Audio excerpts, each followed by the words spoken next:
Nosso assunto de hoje são as infecções fúngicas. Quando nós pensamos em infecções fúngicas, são o quê? Doenças causadas por fungos. Então, nós vamos falar das micoses superficiais, cutâneas, subcutâneas, sistêmicas e oportunistas.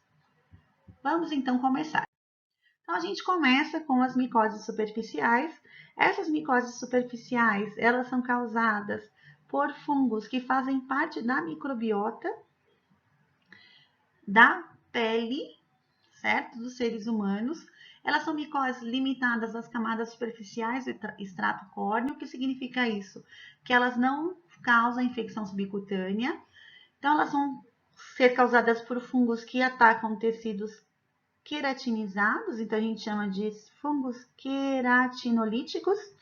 São alterações estéticas, porque, na verdade, o que está causando é um fungo da própria pele. É mais comum em países tropical e subtropical, tem a ver com, então, um clima e com a sudorese do paciente devido a esse clima. E a gente encontra em adolescentes e adultos, porque isso tem a ver com a expressão de hormônios sexuais também. Em crianças é quase impossível de acontecer. Então, a principal que a gente vai estudar, a mais comum aqui no Brasil, é a pitiríase versicolor. É uma micose superficial, benigna, com recidivas. O que significa isso? O paciente vai ter várias vezes a mesma doença. Ela é assintomática e não contagiosa, então eu posso ficar perto desse paciente, eu não vou pegar dele. Ela é estética. Esse fungo é queratinolítico e lipolítico, ele vai queimar gordura, então a pessoa que toma banho e não faz a higienização correta do corpo com água e sabão vai acumular gordura nessa pele devido ao suor e às glândulas sebáceas, isso vai favorecer o desenvolvimento do fungo. E ela é considerada uma micose cosmopolita. Por que isso? Você não precisa morar no campo para ter. A pessoa em qualquer lugar, em cidades grandes, também pode apresentar. O agente infeccioso da Pizzeria versicolor é a Malacésia furfur, que anteriormente era chamada de Pityrosporum ovale. Tá? Essa malacésia furfur, ela faz parte da microbiota humana. Ela vai causar dermatite seborreica, que muitas pessoas têm, caspa. Pode causar sinusite e septicemia em pacientes hospitalizados, tá? Na sinusite, no caso, com respirador artificial, a gente vai ver muito isso acontecer. Principalmente a gente tem que pensar, o paciente vai para o hospital, tá com Covid, tem que ser entubado. Ele pode acabar recebendo uma infecção hospitalar, né? E a septicemia pode acontecer a partir de sondas intravenosas de lipídios, que a gente usa essas sondas para quê? Para pacientes internados que estão com baixo peso. Quais são os fatores que predispõem um indivíduo a desenvolver pitiríase versicolor? A gente pensa então em temperatura ambiental elevada, alta umidade relativa do ar, pele gordurosa, alta sudorese, fatores hereditários e imunossupressão. Aqui a gente vê já, né, lesões características da pitiríase. São lesões muito interessantes, porque se o paciente tiver a tez, a cor da pele branca, as lesões são pigmentadas, são esbranquiçadas, e se a tez desse paciente for mais escura, ou seja, a pele, a cor da pele for mais escura, as manchas são esbranquiçadas. A gente vê aqui lesões hipo ou hipersegmentadas, mácula levemente escamativa e prurido discreto. A gente vai ver, né, olhando aqui nessa figurinha, que as principais regiões onde a gente vai ver aparecer são as que estão pintadas em vermelho. A gente vê aqui, ó, entre os peitos, tá? Aqui no peito, né, entre as mamas e nas costas. Muito raro acontecer na região em amarelo, e a gente percebe então que é muito comum nessa região aqui do tórax. Aqui a gente vê um rapaz, ó, como eu disse para vocês, quando a pele tem um tom mais claro, fica avermelhado. Quando a pele tem um tom mais escuro, fica esbranquiçado, tá? Importante, isso não é transmissível, certo? Mas a pessoa tem que fazer o tratamento, porque afinal de contas isso é falta de banho, né, gente? Porque o paciente acaba tendo isso, porque ele não consegue higienizar corretamente essa região e os fungos da própria microbiota começam a consumir essa pele e a gordura. Para fazer o diagnóstico, na verdade, o médico vai usar testes realizados em consultório Existe um que eles chamam de sinal de Bernier, ou sinal da unha, que é o quê? Pegar um palito, que na verdade o médico, o dermatologista não põe a mão no paciente, alguns de vocês já devem ter ido alguma vez no dermatologista, né? Ele pega um palito e raspa, palito de abaixador de língua, e raspa o local da lesão e mostra então que está tendo uma descamação bem fininha, parecendo farinha. Então, isso é um dos sinais, é o sinal de Besnier. Existe também o sinal de Zilleri, que é o estiramento com os dedos. Geralmente eles pedem para o próprio paciente passar o dedo em cima assim da lesão, e a gente percebe esse esfacelamento da queratina lá, trinca, porque ela foi consumida pelo fungo. E aqui a gente vê a lâmpada de Wood, ó, que bonitinho, ó. Tudo que vocês estão vendo de manchinhas branquinhas aqui, ó, é onde o fungo está. Quase não tem nada, né? Como vocês podem perceber. Brincadeira, né? Tem um monte. Então, o que vai acontecer? Para fazer o diagnóstico laboratorial, que é o que nos compete, né? Se chegar a amostra, o que eu faço com ela? Vai ser uma amostra de raspado de pele das lesões superficiais. Essa amostra tem que ser rapidamente processada. Significa isso, quando ela chegar no laboratório, ela tem que sofrer o processo de clarificação. Essa amostra vai ser tratada com uma solução aquosa de hidróxido de potássio a 10% inicialmente. Esse hidróxido de potássio a 10% para fazer a clarificação, o objetivo dele é o quê? É destruir os resíduos de tecido de pele para facilitar a visualização do fungo. E a seguir, para fazer a coloração, a gente vai usar a tinta de Parker, tá? Que tem esse nome, porque é uma tinta de caneta, e diluída 1:3. E aí a gente consegue ver os funguinhos aqui, ó, que vão ser organizados aqui desta forma. O importante desses fungos é que eles conseguem sempre manter o mesmo formato dos conídeos, que são essas bolinhas que a gente vê aqui, que são no fundo esporos deles, né? Então a gente consegue usar para identificação. A cultura não é necessária, mas se você quiser fazer, a gente pode fazer. A incubação é bem longa, como todos os fungos, de 3 a 6 dias, de 35 a 37 graus, e aí a gente vai fazer, eu posso fazer a utilização de agar saburô, que é o agar clássico, né, para crescimento de fungos, ou agar sangue com azeite de oliva adicionado, porque os fungos precisam de muitos lipídios para formar a sua parede celular, certo? A sua membrana também que é diferenciada.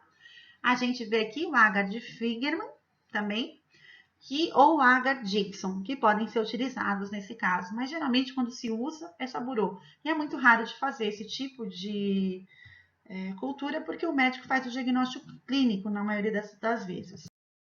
As micoses cutâneas, elas também são denominadas dermatofitoses, tínea, tinha ou ringworm. Vocês vão encontrar com todos esses nomes nos livros. Essas aqui já são micoses transmitidas por contato direto.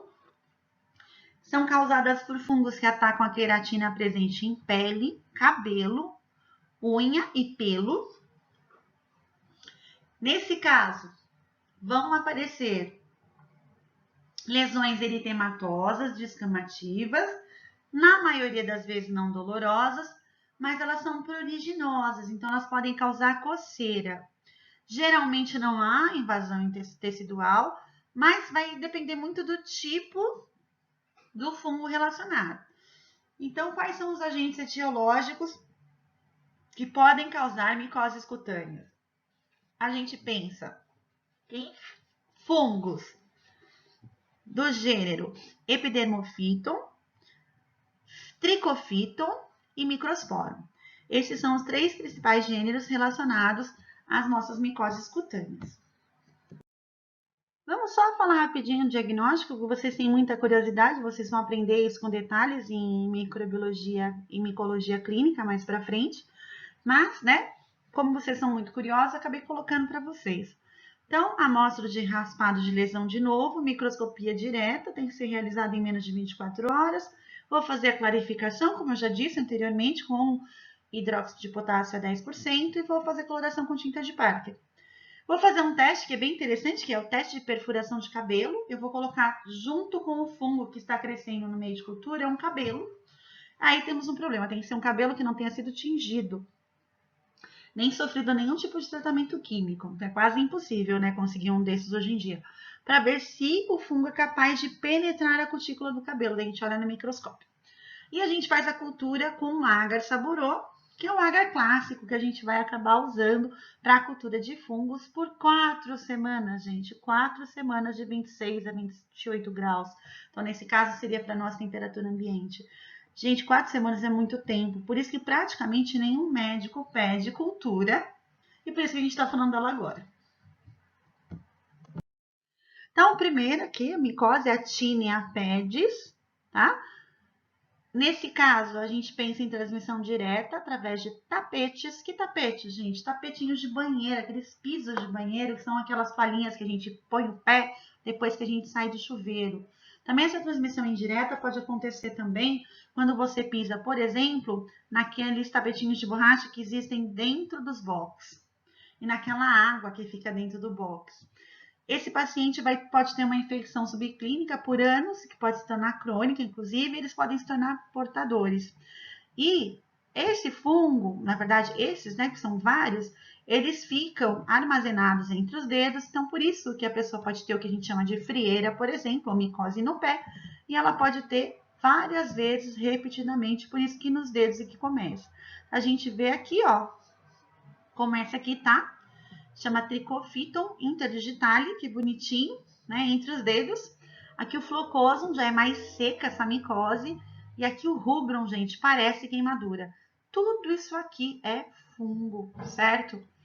Por isso que a gente tem que tomar muito cuidado com tapetinhos de banheiro, e alguns de vocês que vão à academia, tem que tomar cuidado e usar chinelos próprios para tomar banho, porque é perigoso realmente pegar micose nesses ambientes. A gente vê aqui o Tinea cruris. A Tinea cruris é mais comum em homens do que em mulheres. E é o que acontece, aquele funguinho lindo que estava entre os dedos, o interdigitale, a pessoa estava com frieira, não fez o tratamento, usou a toalha de banho e pegou essa linda toalhinha, tomou banho e passou na área genital. Daí o que vai acontecer? Devido a essa região aqui, ó, ser uma região extremamente quente, certo? E úmida. O fungo se instala, principalmente por baixo do saco escrotal, e começa então a causar a infecção, que vai gerar no começo um tipo de lesão muito semelhante a uma assadura intensa. Se o paciente não fizer nada, em alguns casos, aqui, ó, nessa parte que você tem a junção do tronco com a perna, em alguns casos chega a abrir até uma fissura nessa região, certo? É muito dolorido isso, claro, e isso aqui queima e arde, que é uma beleza. Para chegar nesse ponto é porque o paciente realmente não foi atrás de nenhuma ajuda. A gente vê aqui a Tinea unguium, que é o que? É a micose de unha, que pode ter transmissão por contato direto ou indireto. Quando a gente pensa em contato direto aqui, a gente está pensando, então, o paciente se contamina, ele está com uma unha com a micose, ele contamina a outra. E indireto, a gente está pensando em objetos. A gente pensa no que? Lixa de unha, eu posso pensar em alicate que não foi esterilizado. Por isso que existem várias normas da vigilância sanitária, né? Não tem a ver apenas com fungo, mas também com os vírus da hepatite e do HIV. Mas existem normas para evitar esse tipo de infecção. A incidência desse tipo de micose aumenta com a idade, tá? E a gente vê que existem várias delas por aí. E aqui, por algum motivo, eu estava muito louca no dia que eu escrevi, eu pus onicomicose branda, é branca mesmo, tá? É branca de cor, porque a unha fica esbranquiçada, superficial, né? Por que que é superficial? Porque a micose acontece na superfície da unha, aqui, ó, nessa parte, na parte de fora, tá? É uma invasão restrita, a gente não vê a parte aqui da cutícula sendo acometida. Existe também a dermatofitose subungual invasiva, aqui já tá diferente, ó. Se vocês olharem, já chegou na base da unha, na raiz da unha. Nós temos aqui Tinea corporis, que é quando você tem contato com fungos que podem estar em outras pessoas, no solo, em alguns animais contaminados. Então, aqui, ó, aqui na região do umbigo de uma pessoa, na barriga, e aqui num bebê, que é um fungo que existe em cachorros. Ele fala, ai, mas eu preciso me livrar do meu cachorro que pode passar pro meu bebê. Não. Se o seu cachorro não estiver doente, ele não vai transmitir nada, você pode ficar tranquilo, tá? Se o bebê tá desse jeito, o cachorro tava pior. Então, é falta de higiene de quem tá cuidando dos dois. A gente também tem a Tinea capitis. No caso da Tinea capitis, a gente tem um fungo que vai, então, causar infecção no cabelo. Então, existem dois tipos de infecção, infecção ou invasão ectotrix, que nesse caso a gente vai ver ecto, que é lado de fora, tá? Os artroconídeos do lado de fora, mostrando a destruição da cutícula.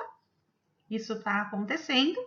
Aqui a gente vê o cabelo, ó, aqui dentro, tá? E os conídeos do lado de fora.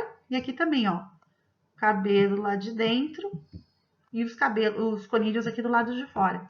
Então, quando eu passo a lâmpada de Wood, gente, que é uma luz negra, esse cabelo fica verde fluorescente, verde limão.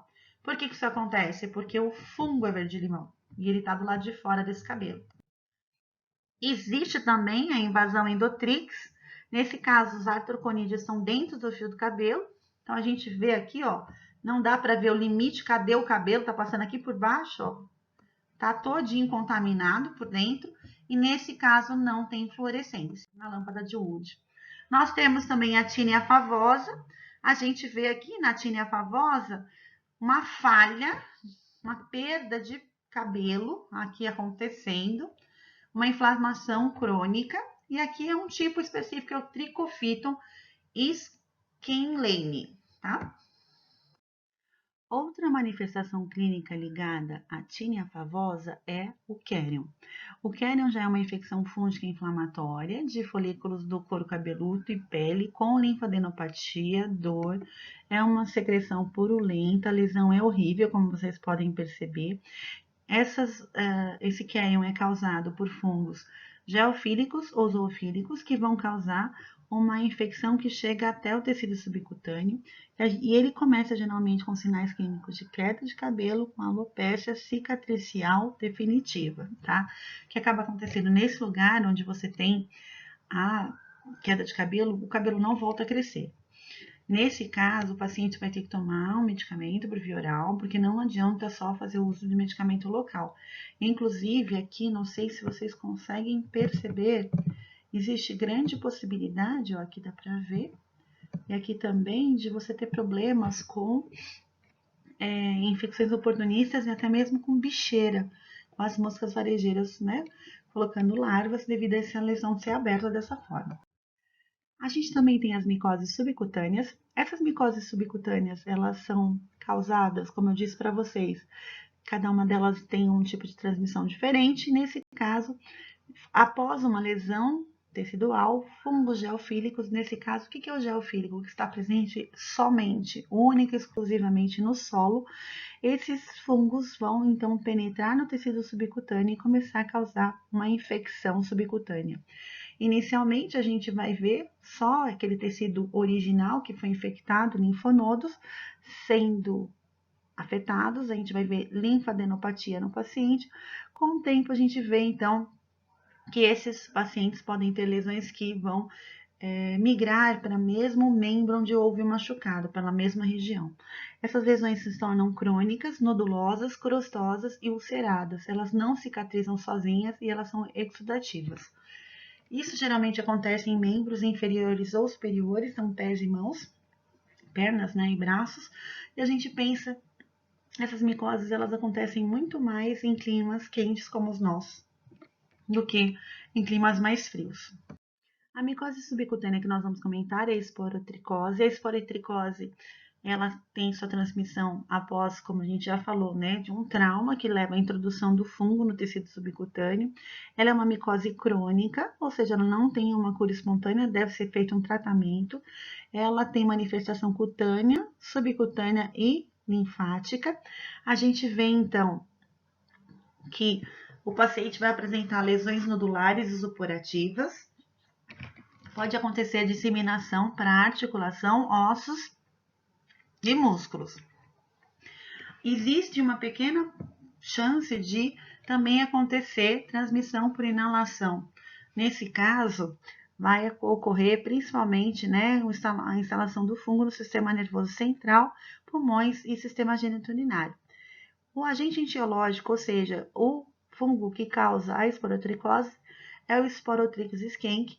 Ele é presente no mundo inteiro, principalmente em clima tropical. Em temperado a gente pode até ver no semi-temperado ou subtropical. A gente vê também que ele está presente em solo e vegetação em decomposição. E ele vai causar infecção em homens e animais. Então, os gatos domésticos, por exemplo, também podem ser infectados por este fungo, principalmente após brigas, onde o animal acaba tendo o fungo introduzido no tecido subcutâneo. Então, quais são as manifestações clínicas? A gente pensa na micose cutânea fixa, a gente vê que onde aparecem as lesões iniciais, elas permanecem. Então, a gente vê aqui, ó, nesse pedaço do braço, aqui em um único dedo, e a gente vê aqui nessa lesão onde teve a perfuração e a penetração do fungo. Esses nódulos são indolores, apesar de serem feios, são um pouco papulosos, são inchados, né, ulcerosos, e eles geram pus. Quando a gente fala em lesão cutânea fixa, não há disseminação. E esses fungos, se a gente for fazer um isolamento, eles crescem a 35 graus Celsius. Existe também a possibilidade do paciente apresentar manifestação linfocutânea.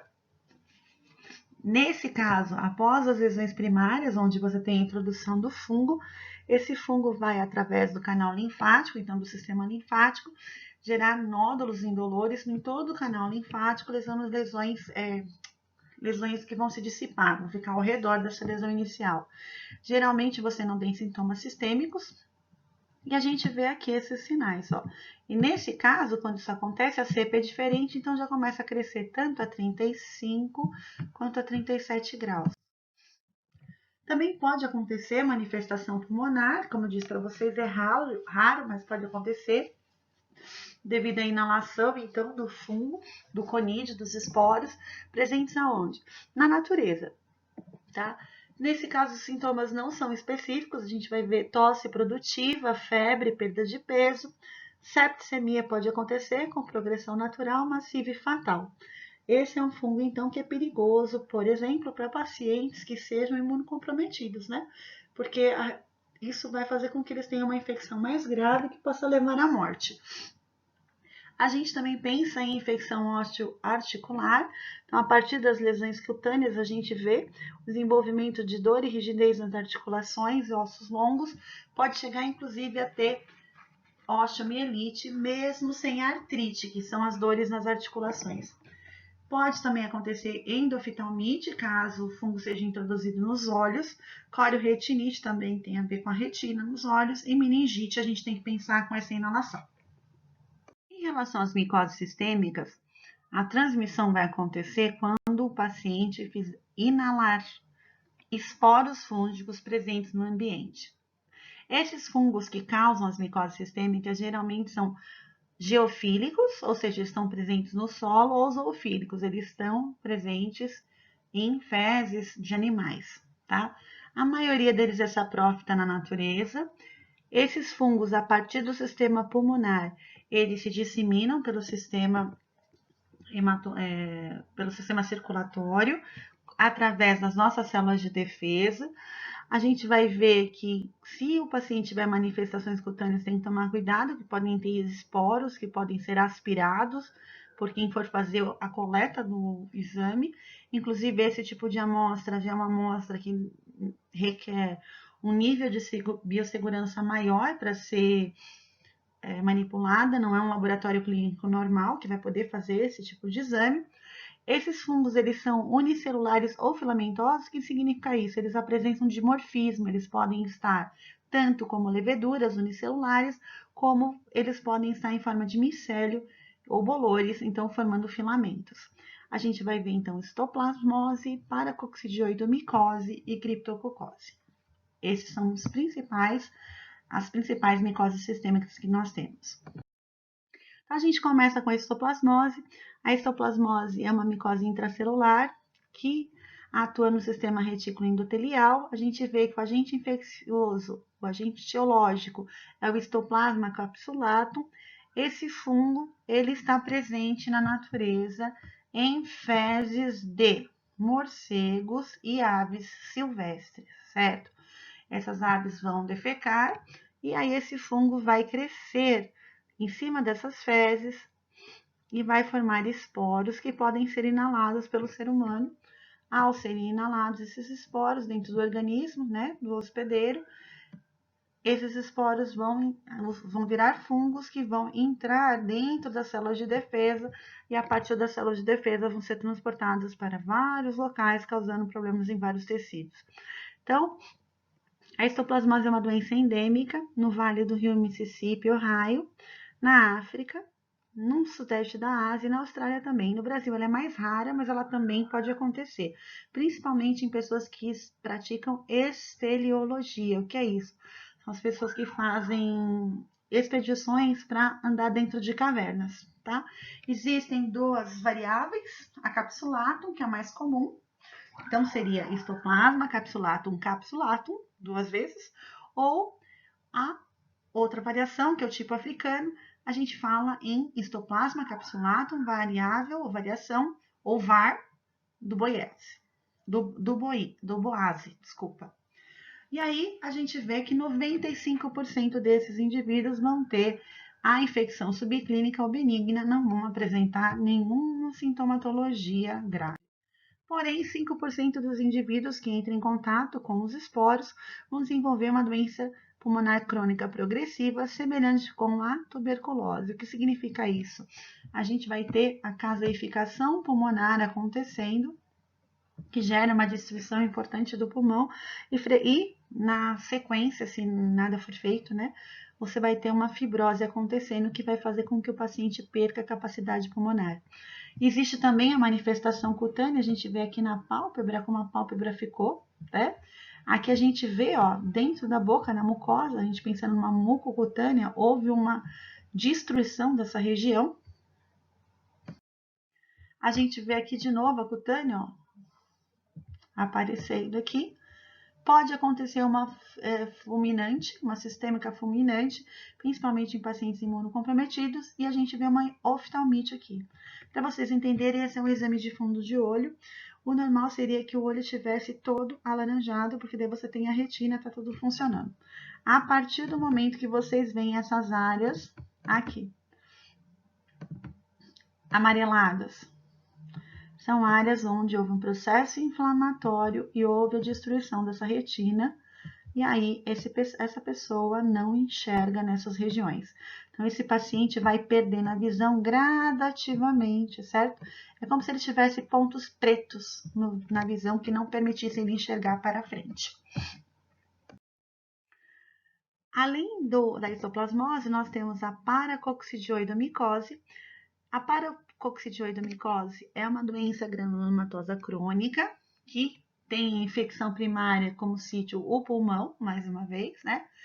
O agente etiológico infeccioso é o Paracoccidioides brasiliensis, com esse nome. Ele existe aonde? Preferencialmente no Brasil, né? A gente vai ver que ele é bem disseminado, bem presente na América do Sul e na América Central, que são locais onde a gente tem um clima tropical muito parecido com o da gente. E por que isso acontece? Porque este fungo, Paracoccidioides brasiliensis, é um fungo geofílico, ele é um fungo presente na natureza e ele está, então, em material orgânico em decomposição, plantas, etc. Daí o que vai acontecer? Essas plantas estão lá em decomposição, o fungo começa a crescer, vira esporos, ele esporula, e aí você inala esses esporos. Por quê? Você inalou? Porque você foi fazer uma trilha, você foi fazer um passeio e foi andar no mato, numa mata, em algum lugar. E aí, a partir daí, você vai ter a aspiração, de novo, dentro do organismo do paciente, este fungo vai, então, começar a se reproduzir e começar a ser transplantado pelas células de defesa. Algumas pesquisas demonstram que no Brasil ela é mais frequente em agricultores, tem que ter contato direto com o solo, né? Homens, em mulheres é menos comum, e isso sugere um efeito protetor do estrógeno, o que faria com que as mulheres agricultoras não tenham na mesma proporção esse tipo de fungo. E a gente sabe, essa pesquisa é bem consolidada e ela é considerada uma coisa importante, esse efeito protetor do estrógeno. Então, a primeira manifestação que esse paciente apresenta é a pulmonar. Quando a gente vê essa manifestação pulmonar acontecendo, a gente vê os sintomas crônicos, tosse, febre, sudorese noturna, dor no corpo e perda de peso. Esse paciente vai começar a emagrecer, tá? Ele vai apresentar disfonia ou afonia, que é o que? Ele vai ter dificuldade de falar, vai ter problemas na laringe e nas cordas vocais, estenose de laringe, traqueia, fibrose pulmonar e insuficiência respiratória. Existe também a possibilidade de ocorrer uma manifestação mucocutânea com lesões ulcerativas dolorosas na língua, nos lábios, no palato e no septo nasal. Então, aqui eu coloquei algumas para vocês, né? Aqui nessa parte aqui, ó, da boca desse senhor. Aqui vejam como está, né? Essa parte dos lábios. Isso é um fungo, hein, gente? É uma micose. E aqui, ó, vou colocar uma seta para vocês verem uma perfuração de palato acontecendo. Não sei se vocês percebem que o buraco é bem para dentro, assim. A gente vê também a possibilidade de acontecerem lesões linfonodulares, tá? A gente vê abscessos, inclusive, que podem acontecer. Daí a gente pensa aqui, ó, no linfonodo, como ele tá inchado, ó. Tá enorme, tá? Aqui começou aqui do lado e foi espalhando. E após a disseminação hematogênica, a gente pode ver lesões intestinais, hepáticas, destruição da glândula adrenal, osteomielite, artrite, endoftalmite, meningoencefalite ou lesões cerebrais focais. Ou seja, essa é uma doença importante, ela é muito estudada no Brasil. Inclusive, eu conheço uma pessoa que fez o doutorado e o mestrado nesta área. A gente pensa agora, então, no Cryptococcus, então a gente vai pensar na criptococose. Essa é uma doença em que você vai se contaminar inalando esporos, que são os basidiósporos, ou leveduras presentes em fezes de pombos. E aí a gente tem um problema, porque os pombos são animais cosmopolitas que estão muito presentes nas cidades. Então, nesse caso, você não precisa ir para longe da cidade para pegar a doença, você vai pegar em ambiente urbano mesmo, certo? A partir do momento que você faz, então, essa inalação, esse fungo vai entrar dentro do organismo da pessoa, vai ficar dentro da sua célula de defesa e vai ser transportado para outros tecidos. Isso vai acontecer principalmente em pacientes imunocomprometidos. Quais são os imunocomprometidos que nós temos hoje em dia? A gente tem que pensar principalmente em pacientes com AIDS, pacientes que estão fazendo tratamento contra câncer e leucemia, e pacientes que fazem imunossupressores, imunossupressão porque fizeram transplante, então eles usam imunossupressores.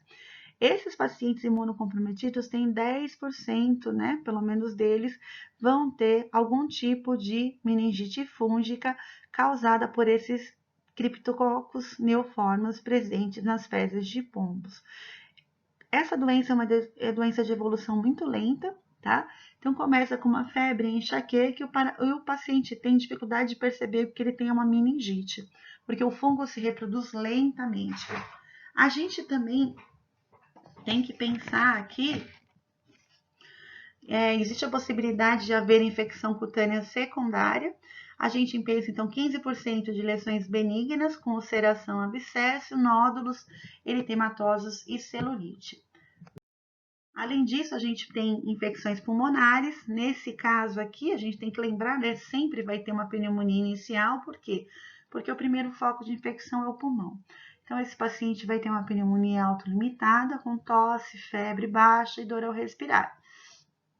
Alguns pacientes nesse ponto têm uma pneumonia, invasiva crônica, com progressão lenta, que pode levar a lesões pulmonares granulomatosas. O sistema nervoso central, como disse para vocês, é sempre acometido. 85% das meningites fúngicas são causadas por Cryptococcus neoformans. Então, a evolução é lenta, com sintomatologia semelhante à enxaqueca, irritabilidade, confusão, náusea, vômito. Depois de muito tempo, o paciente começa a sentir o sinal clássico de meningite, que é rigidez na nuca e fotofobia. Tem uma diminuição de acuidade visual e pode acontecer do paciente entrar em coma se ele não fizer o tratamento. Então, essa meningoencefalite, ela acontece por quê? Porque ocorre também uma invasão do córtex cerebral e cerebelo, e nesse caso da meningoencefalite, aí ela é rápida e fulminante. Isso vai depender do sistema imunológico do paciente. Existe a possibilidade dele também causar infecção cutânea, tá? Primária ou secundária. Aí, na secundária, a gente pensa principalmente em pacientes que têm AIDS, isso pode acontecer. E isso é importante nesses pacientes imunocomprometidos, porque a gente vai ter ulcerações aparecendo, inclusive ulceração anal, que geralmente é esse fungo que causa. A gente tem também alterações ósseas, 10% dos casos podem ter disseminação para crânio e vértebras, então tem dor ao se movimentar, tem sensação de artrite no joelho. Pode causar atrofia óptica, então você vai ter o que? Atrofia óptica vai causar o que? Lesões oculares que podem levar à cegueira. E aqui a gente vê as fotos de que acontece com os nossos pacientes, que é a manifestação cutânea. Aqui uma outra manifestação cutânea que a gente pode perceber. Aqui também e aqui. Todas essas manifestações são importantes para nós. E aí, só para acabarmos, a gente vai falar rapidamente das micoses oportunistas. Toda micose oportunista é aquela como essa, que, por exemplo, você tem um fungo que normalmente não causaria problemas, que vai aproveitar a baixa de imunidade do paciente para causar esse processo infeccioso. Então, além da criptococose, que pode ser considerada uma micose oportunista, nós também temos micoses, por exemplo, causada por Candida albicans, que é um fungo presente na microbiota da mucosa oral e da mucosa vaginal de mulheres. Esse fungo também pode causar uma micose oportunista.